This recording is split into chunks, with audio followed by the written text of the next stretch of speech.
我只是看一看。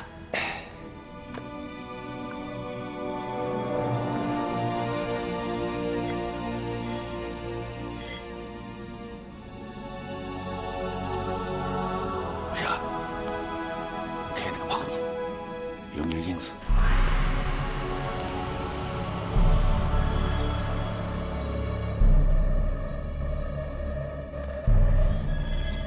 我老实告诉你，你别害怕。我刚刚在来的路高头已经看到王胖子的尸体，恐怕你眼前这个王胖子不是人。三叔，你会不会看错掉？我真给我看错了，你根本没看错。可是个到我，三爷，恐怕是你。三叔，你这个不交代我。别怕，这次好我等你。无论是1天、10年、100年，我都等，直到你死，或者我亡。那是日本上。三爷，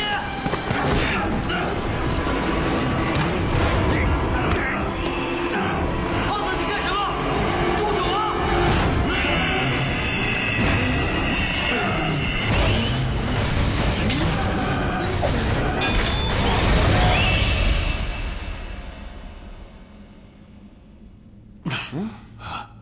嘛呢？老爷，我这不是你玩的，啥样自个儿？啊，你挺大岁数躺地上嘛你？你骑我身上干嘛呀？你们中了这青眼狐狸的幻术了。啊？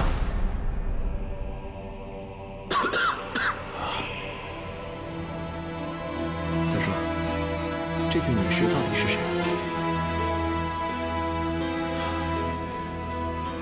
我也不知道。那这个盒子到底是干嘛的呀？这是8重宝函里的银灵录，没听明白。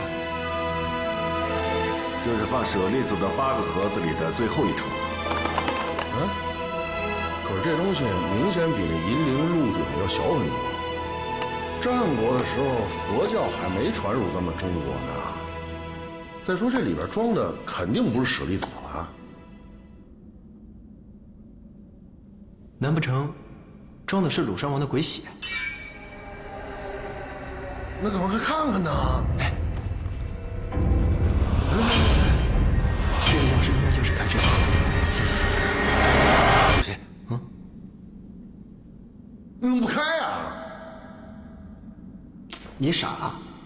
刚才这个女尸里面有弩机，我们要是打开这个盒子碰到什么机关的话，咱们不就死定了吗？哦，对，我傻，我傻，我还是回去慢慢研究吧。不是，好啊，回去也得先找到离开这儿的路啊。怎么回事？我也不知道。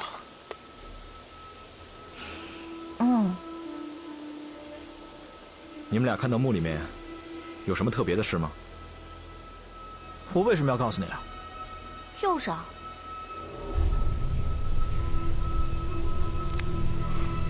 这个墓里面凶多吉少。如果你们俩想救吴邪，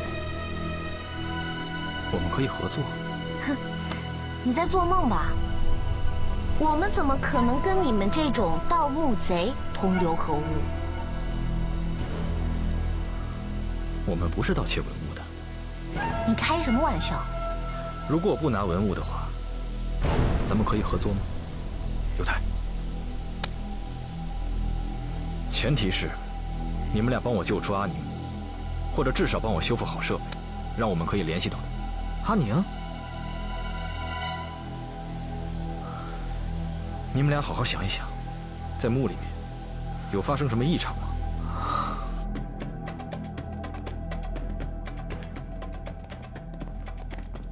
这里这么多个洞，每个洞都通向这棵大树。离开这儿的路到底在哪儿啊？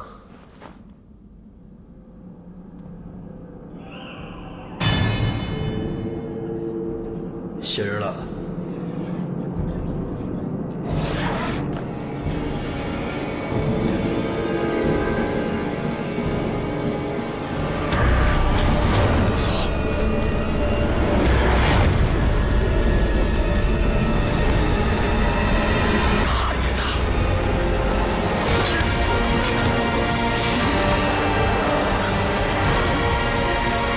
是小七，不要害怕，抓下去！你下去准备天落。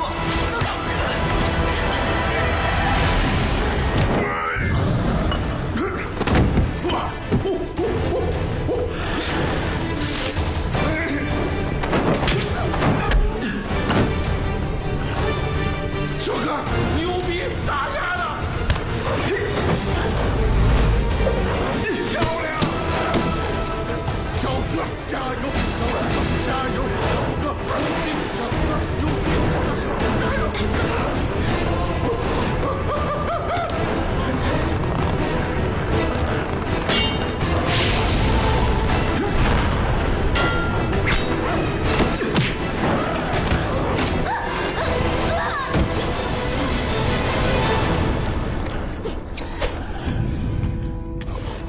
小七，糟了！小七，我杀你！别过去，危险！他会把你惯坏的。不走啊！不是，小七，我杀你！小七，小心！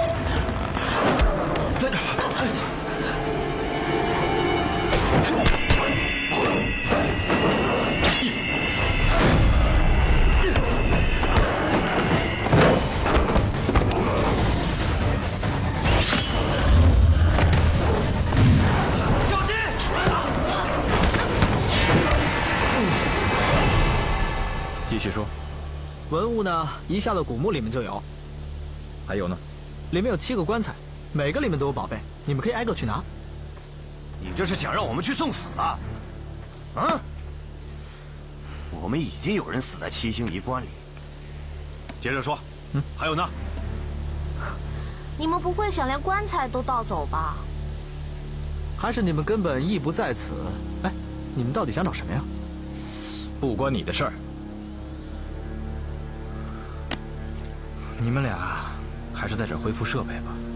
啊，说不好还能活命呢。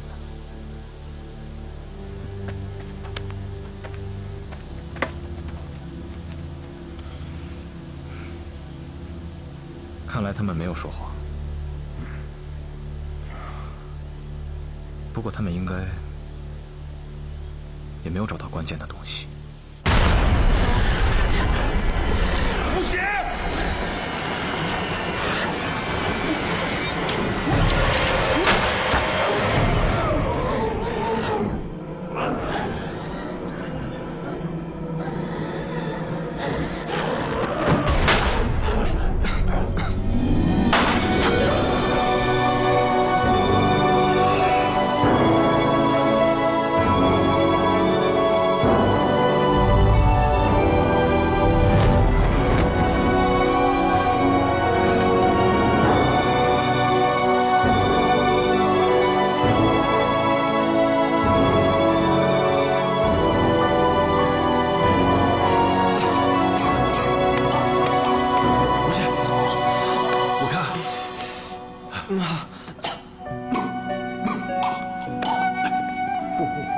哎，中间拉我了，给爷慢点，我卡了，使劲儿，呀，哦，说，你没事吧？啊，谢了啊，是这样的，我操，这娘们够狠的，枪法够准的啊。自己人杀自己人，够惨的。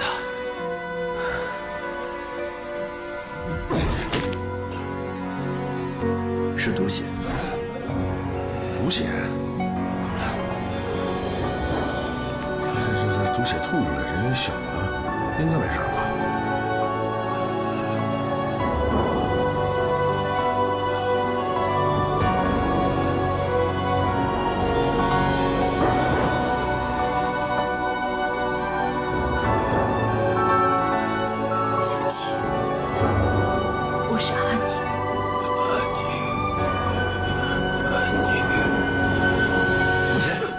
不是你感觉怎么样？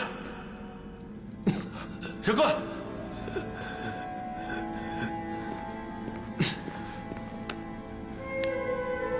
现在怎么办？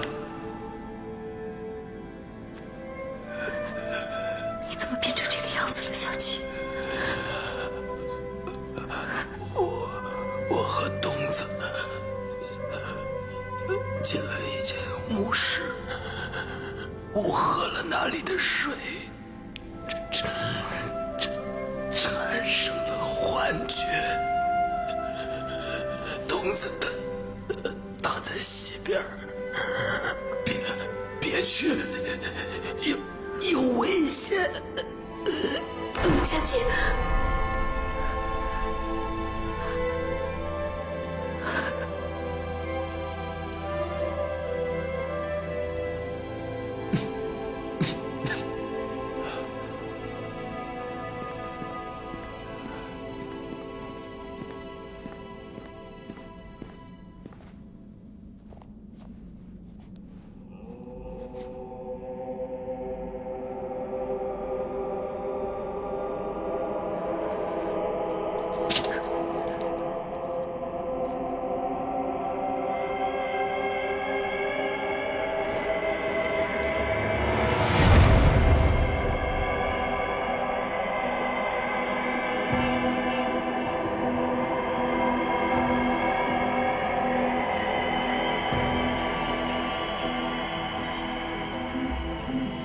放下麒麟姐，不然我就杀了他！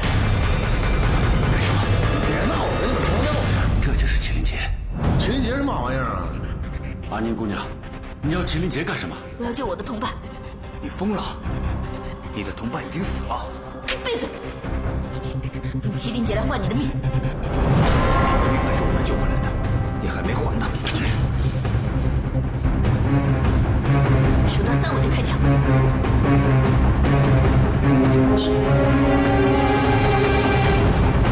哇，这娘们来真的！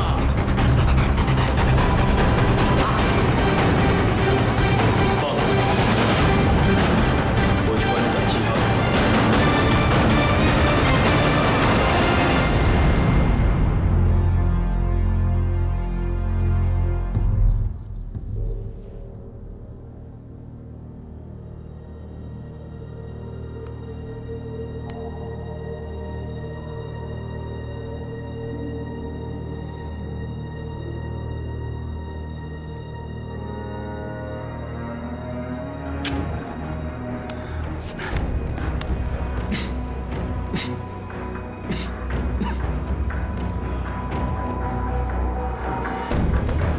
我就说嘛，亏我们哥几个瞎了眼还救你，最毒妇人心。微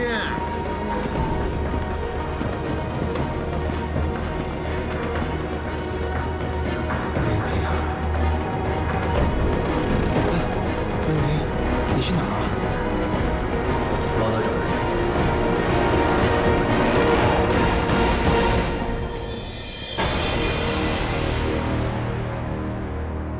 放心吧，无邪，凭小哥的身手，肯定会平安回来的。来，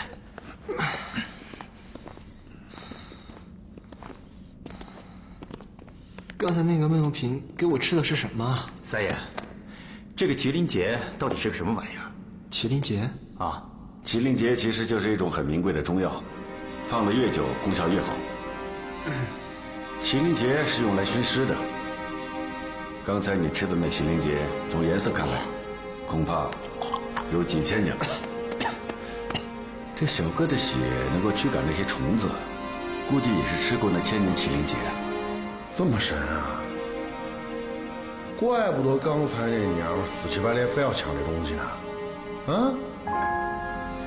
现在无邪已经没事了，但城城恐怕还有危险。我们应该想办法快点出去。想从这儿出去，可不容易啊。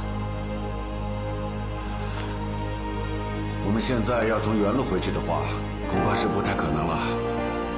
看这些悬崖洞口，全部都是通往地道迷宫的，从那里出去，恐怕很不容易。现在能出去的唯一方法，就是从这棵树上爬出去。你们看啊，这棵树的顶端应该离地面很近，到时候我们到那个附近打个洞就可以出去。还有这些藤蔓，是沿着巨树一直通往洞顶的，简直就是一个天然的梯子。我是没问题，可是潘子受伤了，爬得了树吗？我行，我能爬。那您怎么办？哎，吴邪，你还惦记那娘们呢？我跟你讲，刚才你昏过去，你不知道，就那娘们拿着枪就这么指着潘子的头，非要跟我换麒麟钳，你知道吗？我想阿宁一定有他的苦衷。算了，他也不是真的想杀我。哦，合着我多余是吗？你们俩脑子有泡吧？你们俩？他只想吓唬我们，为了救他的朋友。哎，行，对，胖子，但是我还真没想到，你对我这条小命还挺在乎的。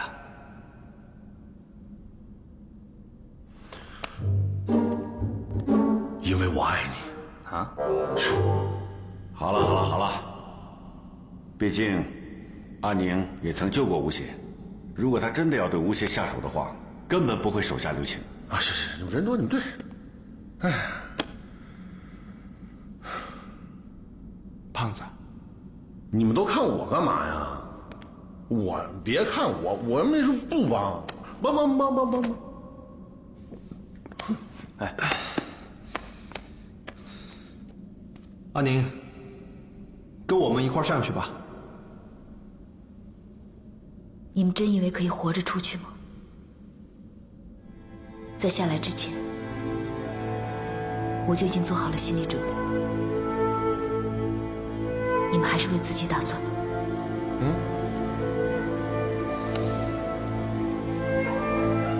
不行啊，你必须跟我们上去，因为嗨少和陈还在你手下的手里。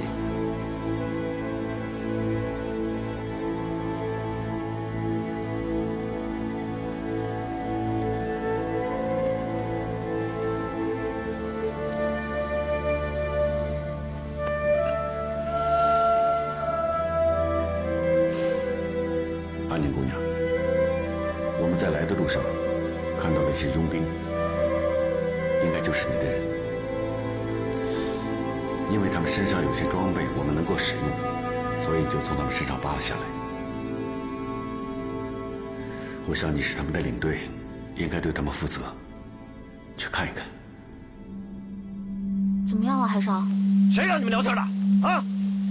我告诉你，要是再修好设备，我就把你们扔在这里，有的是时间让你们聊。你也得给我修的时间啊 ！I'm working on it。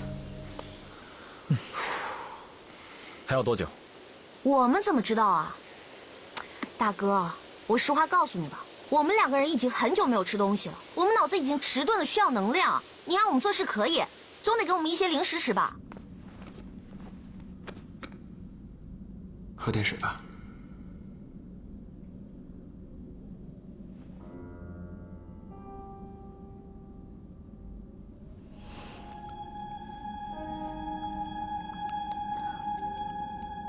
哎，那谁，你那水也喝了，咱可得先说清楚了，你可不能再跟我们哥们犯贱了啊！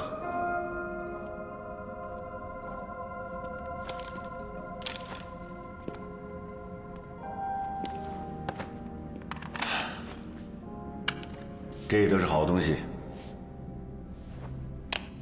可惜了，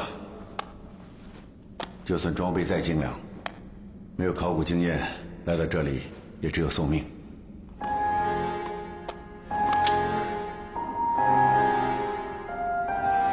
这些都是他们的枪，他们怎么样了？一个活的都没有，是怎么死的？阿宁姑娘，你就别再问了。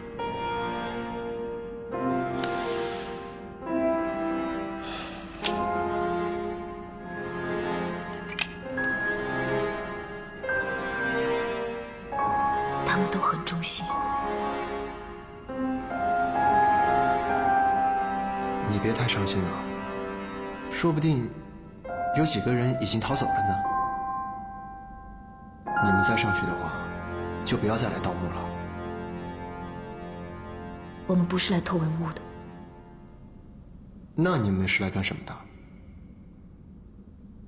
我们有别的任务。咱能不吹牛逼吗？你们这么大一帮人，全副武装跑这古墓里头来，还说不是来盗墓？难不成你跟我似的呀？来考古的呀？胖子，你也别吹牛了。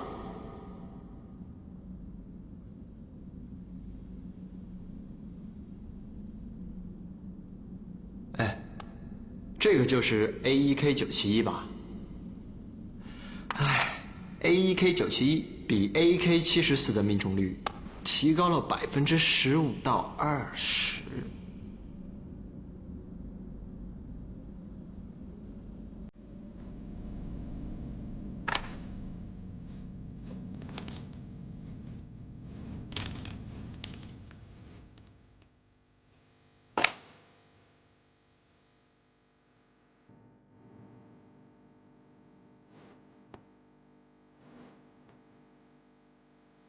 武邪，别乱动。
三叔，这怎么回事？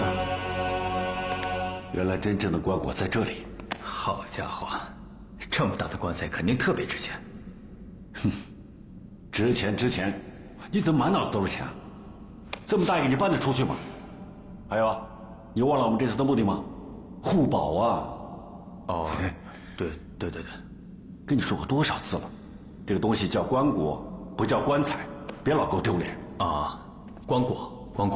哎，我就纳闷了，这他妈怎么又出来一个呀？哎，加上那七星衣冠，还有那个，这都几个了？到底哪个才是真的呀？鲁商王这老丫挺的还真够鸡贼的呀！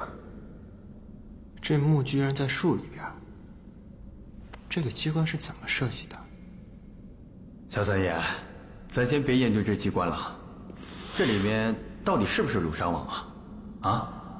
管他是不是鲁商王，咱们现在有枪有炮的，鲁商王就算爬起来把他干了就是。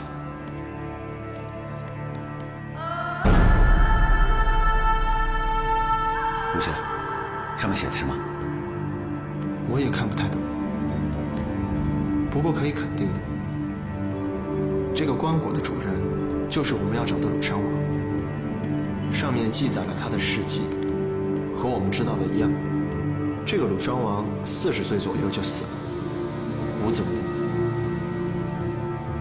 这个洞不像是自己裂开的，像是这些链子把它给扯出来的。那你们谁能告诉我，这是什么意思？不对呀，这很奇怪呀。别人的棺材或者棺椁，都是从外面钉上，不让人再打开。但这太蹊跷了。你看这台上的机关，直接就把这棺椁给送出来了，好像这墓穴的主人是刻意让后人来打开这个棺椁的。这些链子绑得这么结实，不像是用来固定的，反而像是不想让里面的东西出来才这么绑上去的。你们看这里，这儿也有字。小三爷，这写的什么呀？这应该是一个启字，这上面记录的是某一个时间，但这个日子具体是做什么的，我也不太知道。会不会是打开棺椁的时间？别胡说，哪有人会把开棺的时间写在棺椁上？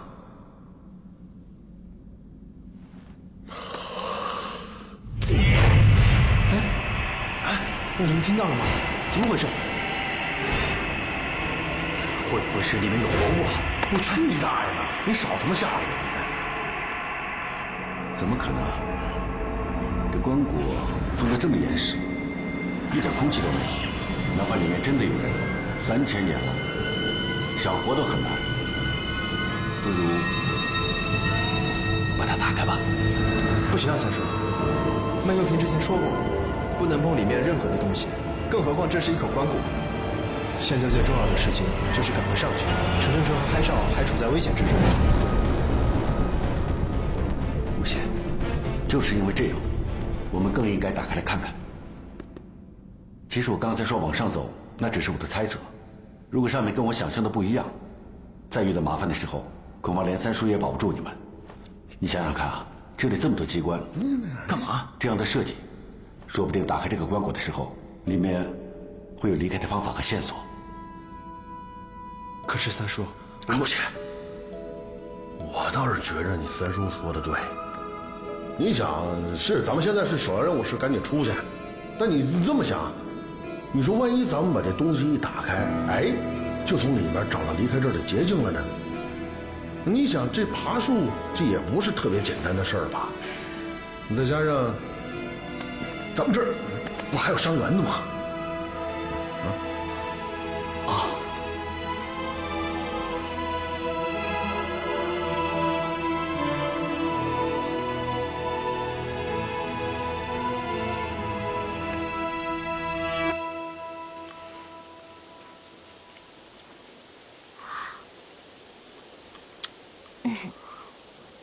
大哥，能不能别看着我们吃东西？这样很影响我食欲的。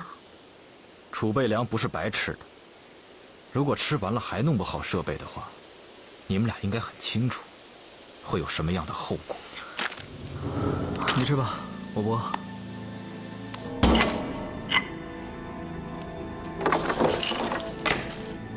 现在我们已经去到第1层椁了，里面还有几层，必须再打开1、2层看清楚。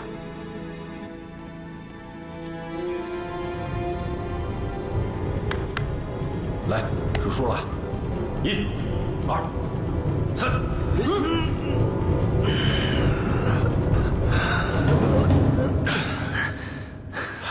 怎么这么重啊？来，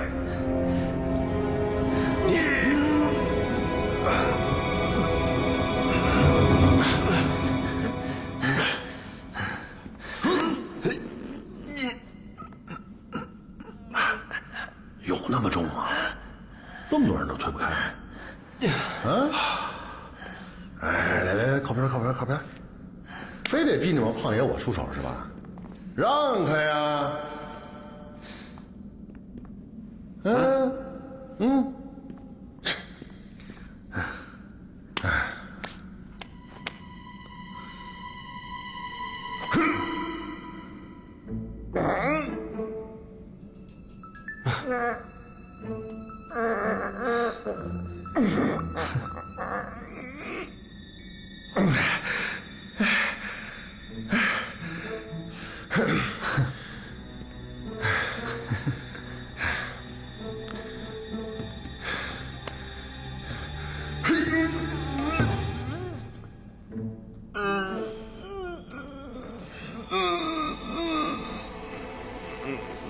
行不行？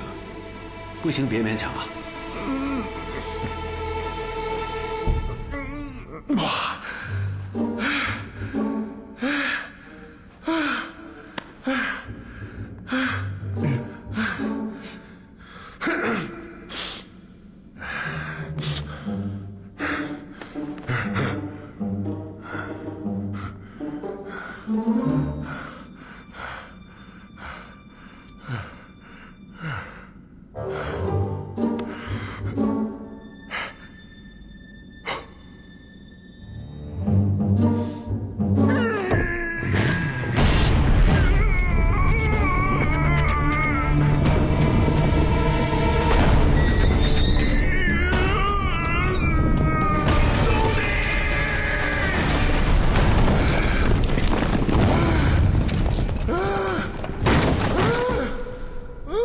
胖子果然厉害，开得了墙，推得了棺椁。小叶子，小叶子，好样的！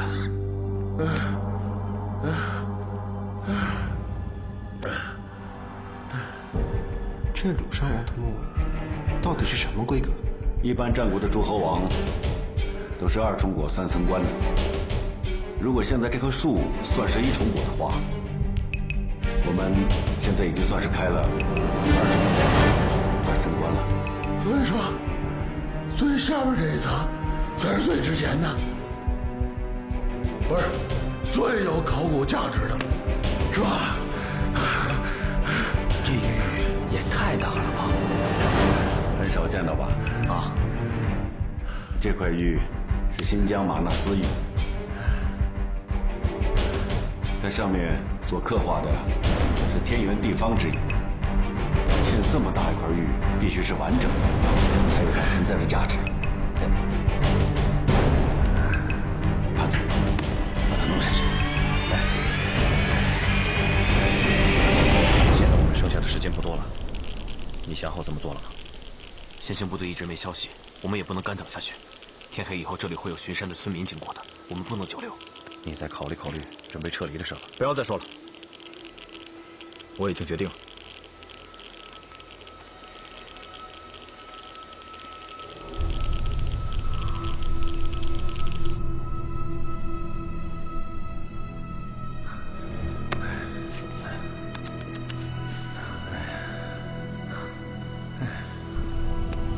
这上面画的，应该就是这棺椁入殓时候的情景。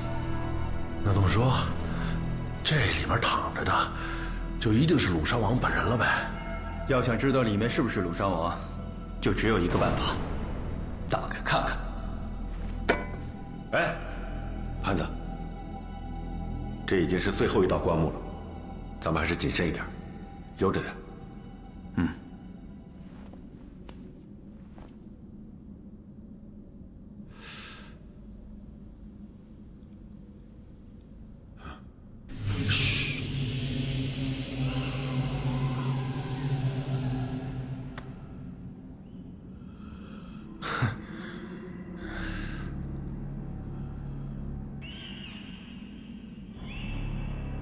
怎么好像有呼吸声？能不能不开玩笑啊？那人是你三叔是吧？你吓唬我吓唬惯了是吗？这里边会有呼吸声，你当我是小学生是吗？真逗！你听听看，小心点儿。哎，你们说有就有了，啊？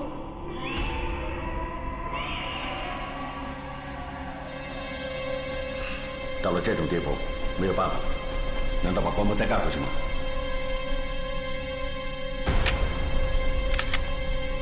不行，一有什么情况，不要犹豫，记得要开枪，啊！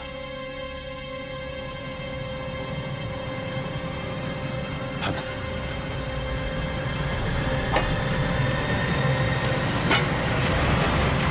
哎，不是，等会儿。放下！我说你们这帮南派的，到底懂不懂啊？简直就是棒槌一样嘛！咱们现在要开的是鲁山王的棺椁，几千年了，你当在你们家吃沙丁鱼罐头呢？说撬就撬开啊！真逗！照你的方法来。我来就我来。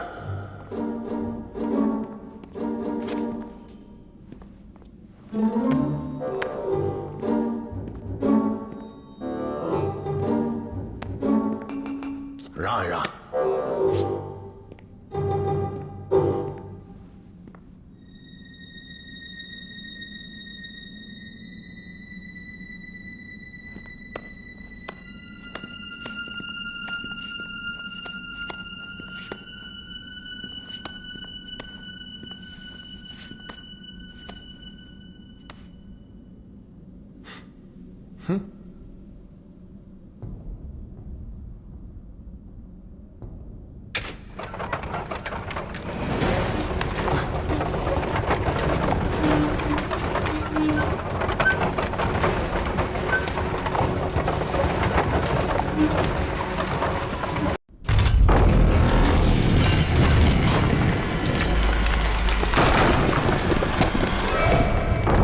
听说这件东西不能从外面拖，难道我们得把它搬出去？我就说你们南派一点技术含量都没有，不是扛就是撬，能不能动动脑子想办法怎么把它拖下来呀？我只是说，当然要把它扛下去，不然怎么拖？在上面拖？哦，也对，拖回来怎么办？哎，动手动手，来来来，小心点，来来来，小心点。别动！干嘛你？他有呼吸。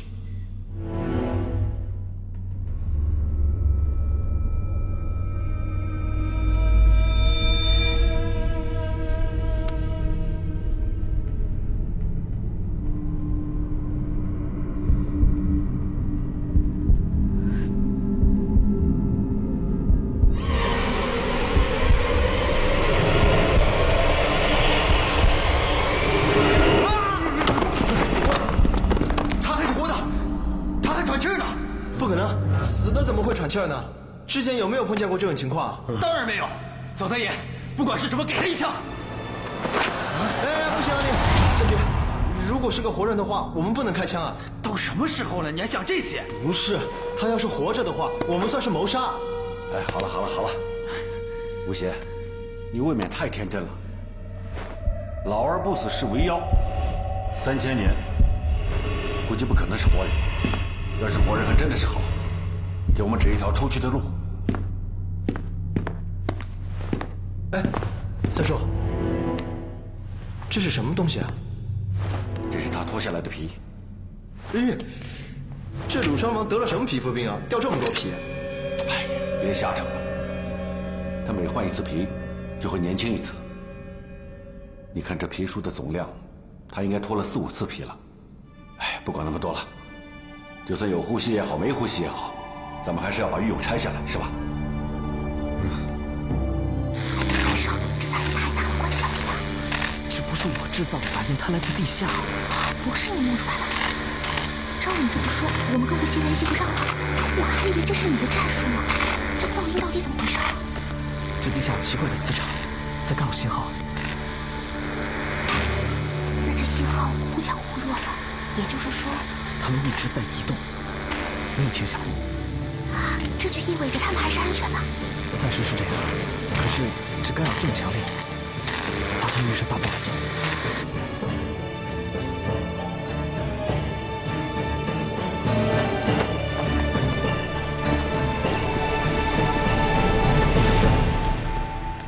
三叔，接下来我们该怎么办？难不成真的把整个都背出去了？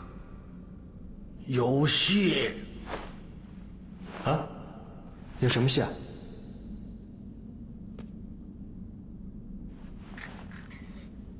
哎，胖子，你果然厉害，眼睛这么尖，这么多线头，这么细的东西你也能发现。哎呀，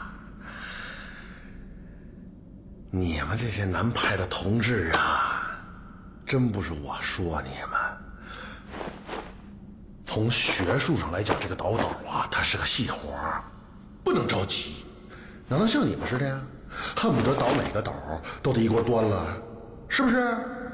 现在你们亏得有我了吧？要没胖子有我在这儿，你说你们非得把这东西拆零碎了，才能脱下来不可。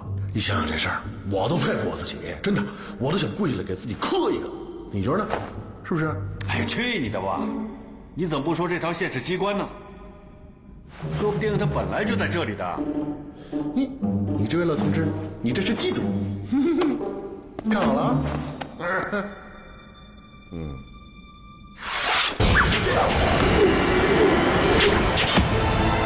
谁呀？你大爷的！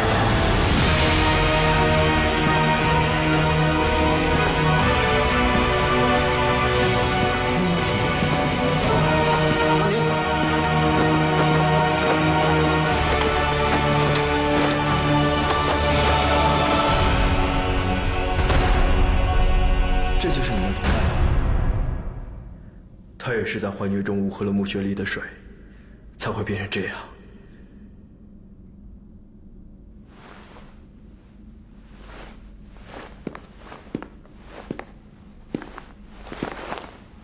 你还刚才要干嘛啊？你今儿必须给我说清楚了！你别以为你身上描龙画凤的爷就怕你啊，知道吗？取你的命！我操！胖子，好啊，要跟我动手是吧？来，你说来散着来套路的，咱们谁先比划？来，胖子，你干嘛啊？有话慢慢说嘛。你没听见要跟我比，你拉我干嘛你？你冷静点！他都那么快，要真想杀你，你还能站这儿吗？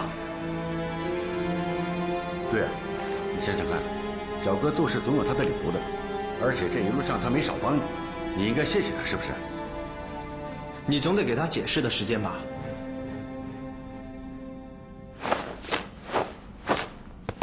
我算看出来了，你们仨都向着他说话，那我胖子没朋友了，那我靠边去。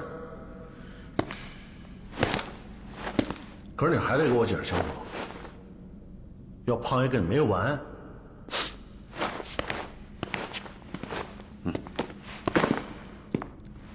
胖子，别往心里去。我没往心里去。行了，小哥，你给他一个说法吧。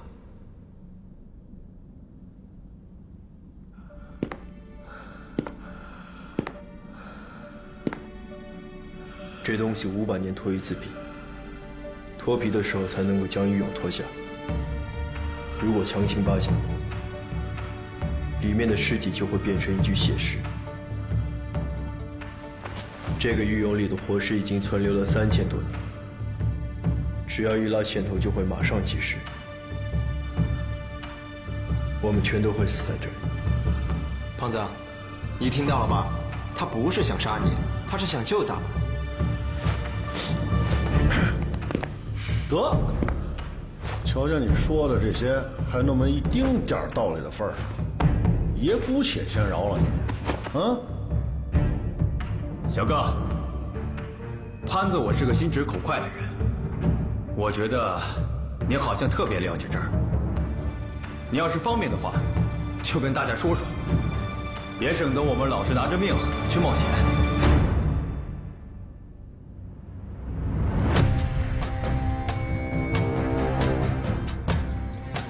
奇观里有个自己的盒子，你们要知道的一切都在那盒子里。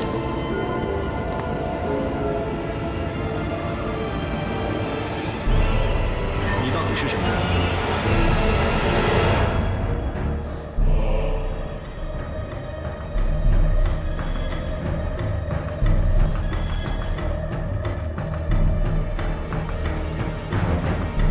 就算知道了又能怎么样？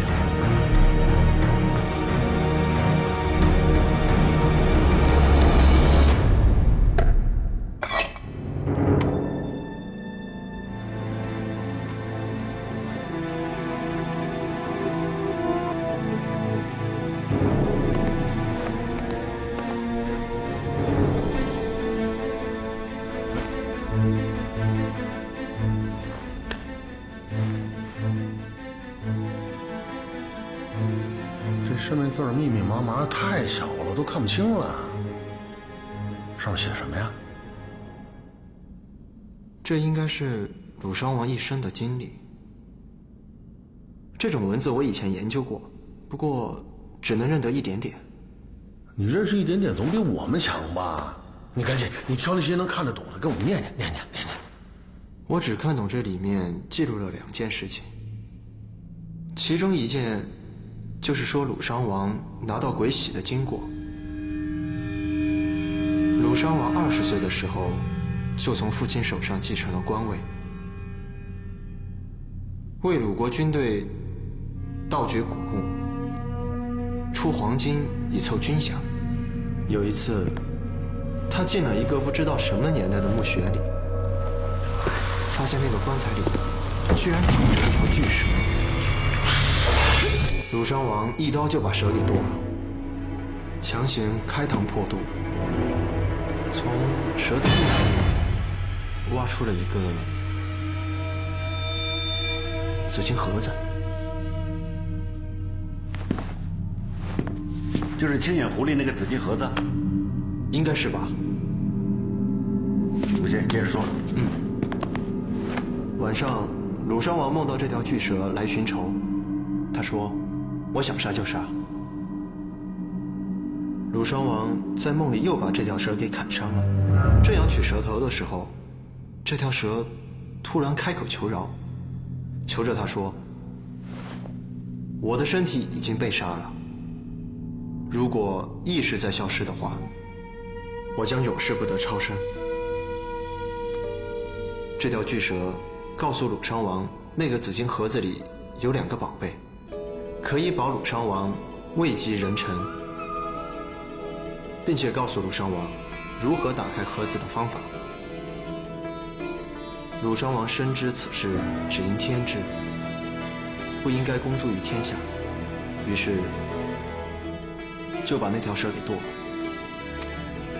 这鲁殇王也够狠的。你别打岔，你没听到这里边提的有2件宝贝，其中一个呀肯定是鬼玺，那另外一个是什么呀？这个上面也没有说另外一个宝贝是什么，只是说鲁殇王用了一下颇为顺手。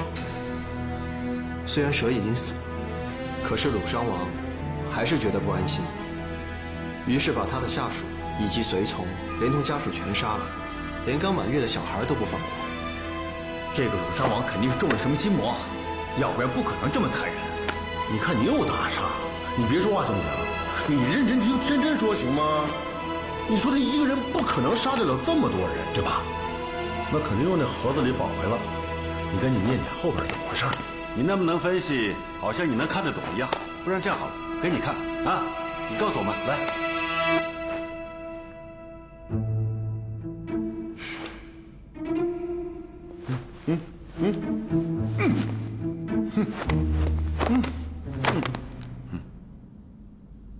在接下来的10几年里，鲁殇王凭借宝物，无往不胜，风光一时。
受伤了没有？是不是吓坏了？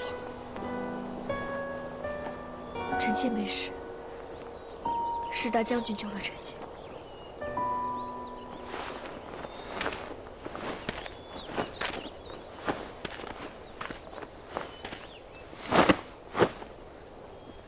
大将军，你今天不只是救了寡人的命，还救了寡人的爱妃，这功劳不小啊！寡人一定要好好的赏赐于你。臣不敢当。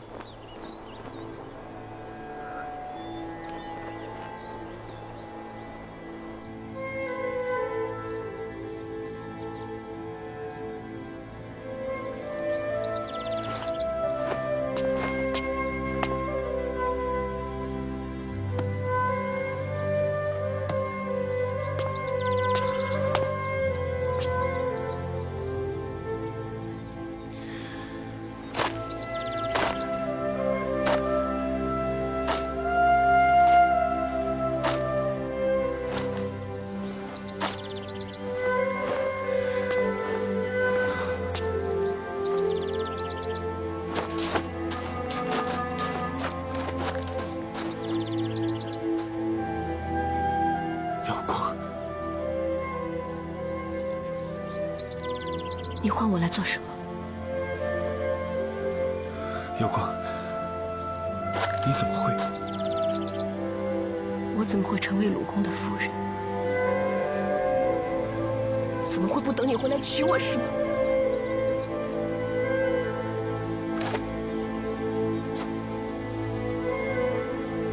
你是个骗子！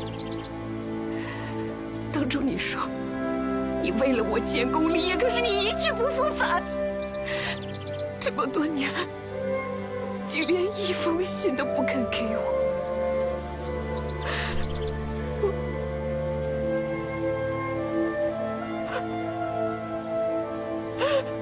我的家人都说你已经死了。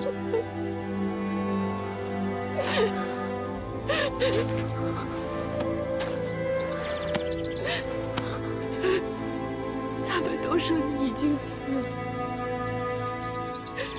他们逼我嫁给卢公。我恨你，我恨你，我恨你！你这些年都去哪儿了？你都干什么去了？对不起，瑶光。这些年，我一直为鲁公挖掘古墓，寻找黄金。挖坟掘墓，乃逆天作孽之举，所以我一直隐姓埋名。只有鲁公和他的金氏知道我的存在。男子汉大丈夫，你做什么不好？为什么非要做这件伤天害理的事？你不懂。如今中原诸国连连征战，若没有金银财宝充当军饷，军队又如何能取胜？只是我没有想到，我为鲁公洒血卖命，他却抢走了我最心爱的女人。既然你说我是你最心爱的女人，你带我逃离这里，天涯海角我都跟随你，好不好？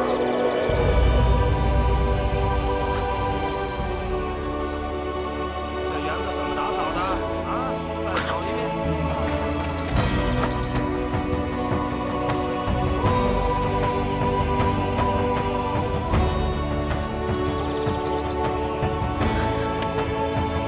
此地不宜久留，你先回去，好好等着我。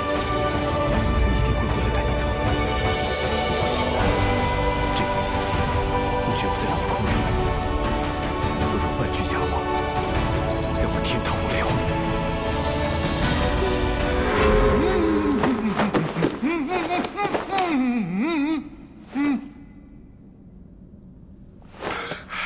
玉俑，玉俑，我要听重点。那玉俑到底从哪儿来的？是不是真的呀？啊？哎，你这人怎么那么奇怪？你就那么一点点耐心？心急吃不了热豆腐。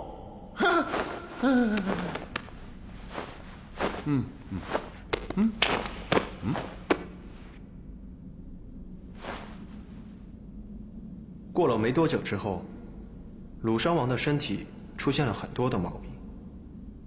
有一天，鲁殇王在梦中又梦到巨蛇跟他说：“我们都在地府等你。”他醒来之后十分害怕，于是便找他的军师铁面生求救。铁面生，这上面有没有讲军师铁面生是什么人啊？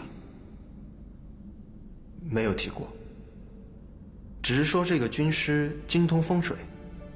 他对鲁殇王说，上古有一种玉俑，穿上它可以返老还童，起死回生。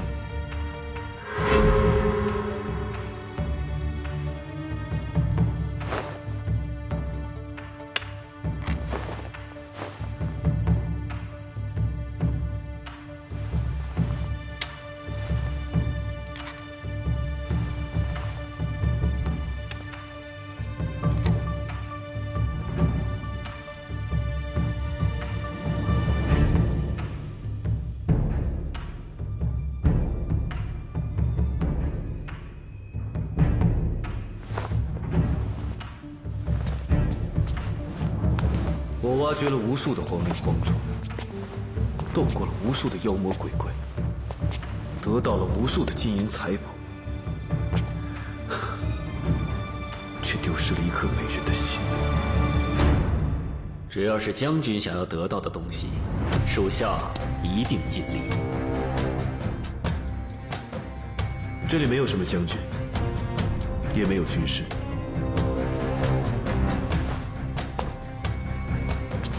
铁面生，我只有你信得过。有一事，我想托付你。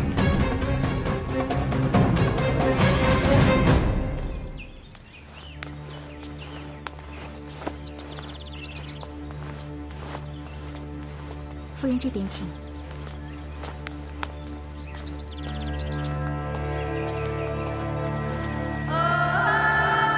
这边。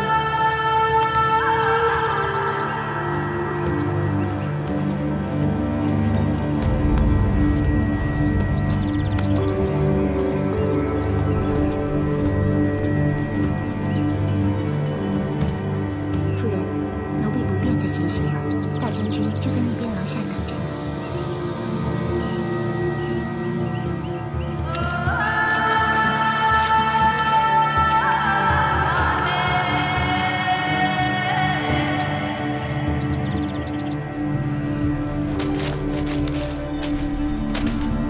你好大的胆子，连王宫都敢闯！我不但敢闯王宫，我还要抢美人。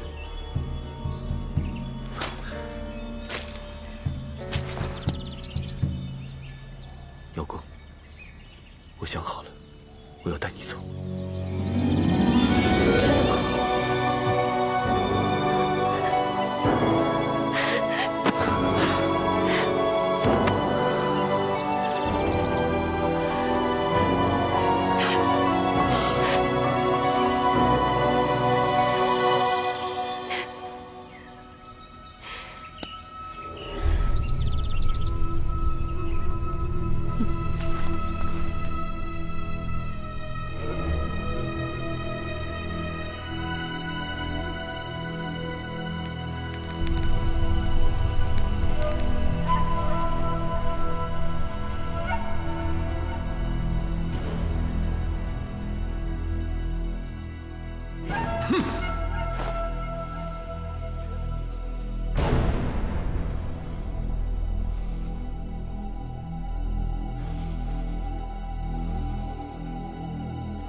道他是嫌您上次进献的珍宝不够多吗？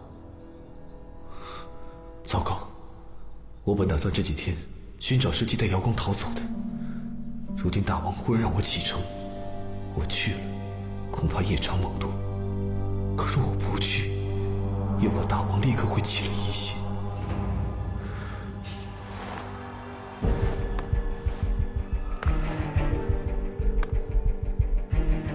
去便去，只是这一次，我们一定要速战速决，早去早回。好，那属下这便回去准备一番。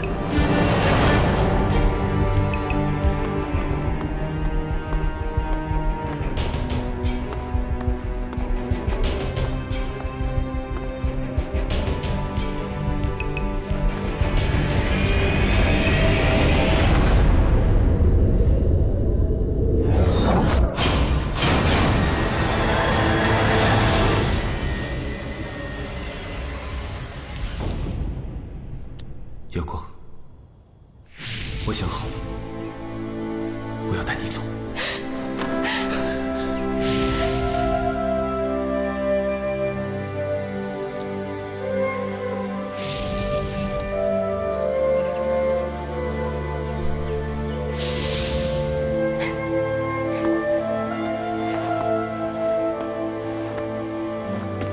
参见大王。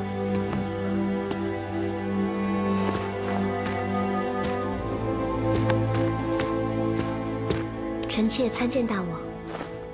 爱妃平身吧，你退下。诺。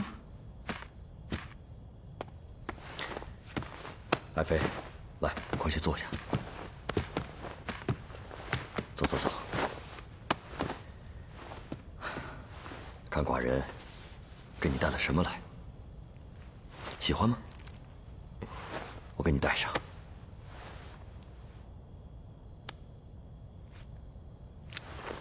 看看，喜欢吗？嗯？臣妾谢谢大王。爱妃啊，你和寡人已经多日不见了，你对寡人思念吗？嗯？臣妾自然是思念的。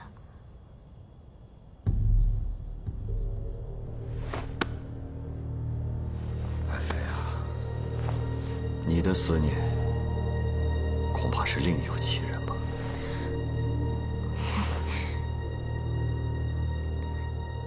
臣妾听不懂大王在说什么。寡人的话你听不懂，想必大将军的话，你是一定能听得懂了。大王，大王，臣妾。如果不是有十足的把握，寡人怎么会在你面前说这些东西？难道你现在还想狡辩？大王开恩，臣妾知罪，一切都是臣妾的错，是臣妾勾引大将军在先，大将军并不知情。瑶光，你真是天真幼稚。你知道你那位大将军，他现在人在什么地方吗？他见事情败露，逃不过寡人的耳目，就跪在寡人面前求饶，保证从此以后再也不见你。而且为了将功补过，已经带着人马去为寡人挖金银财宝去了。你竟然替他辩解，说是你勾引的他，你知不知道他跪在寡人的面前说的也是这番话？不会。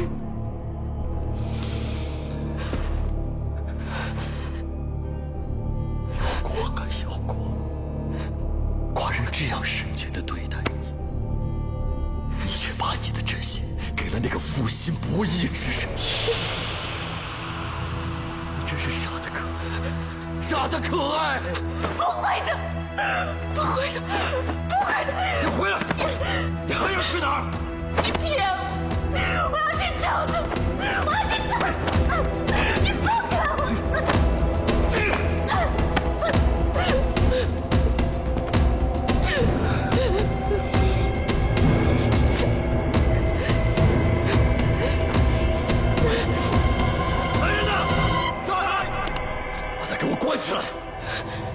不得再见天日！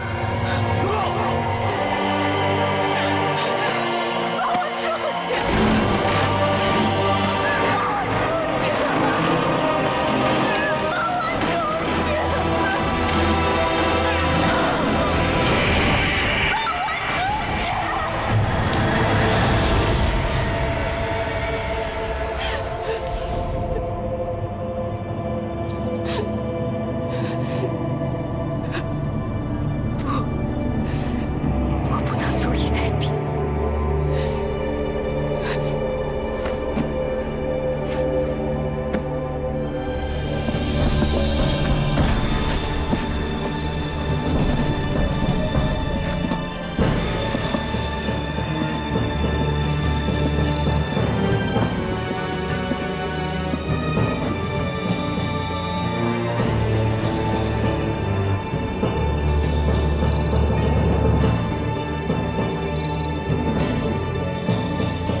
夫人请用膳。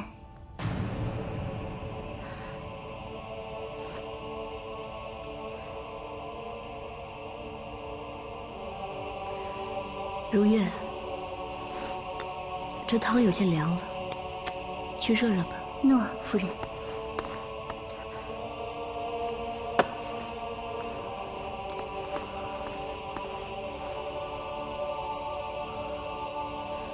夫人，现在可要梳洗宽衣。今日天寒风凉，倒是早点休息为好。也好。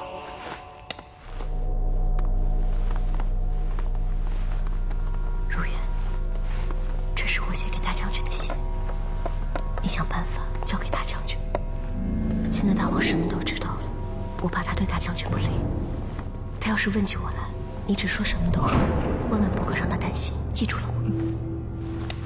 爱妃，寡人来了。参见大王。免礼。爱妃，多日不见，寡人对你甚是想念。寡人给你这么些日子让你冷静，不知道你想通没有？只要你能够想通，回心转意，寡人可以做到既往不咎。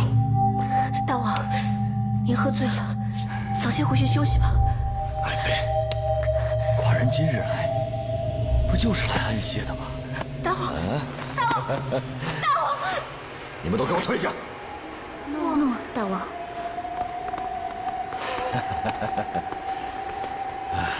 大王，妃，大王，站住！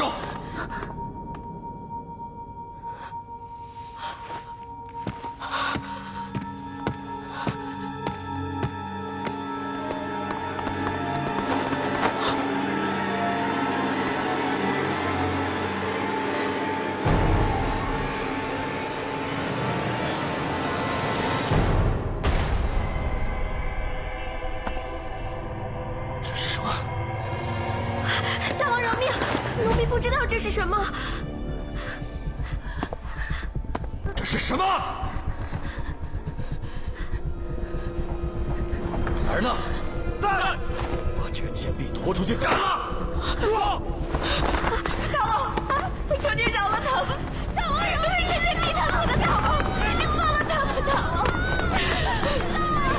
你放了他们！是这贱婢他做的，他并不知情。求您放过他们，大王！这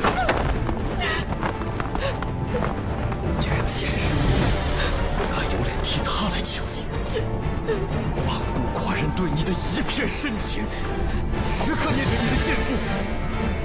好，既然你念着他，寡人偏偏就要去杀了他，要让你们知道什么叫做代价，什么叫做本分。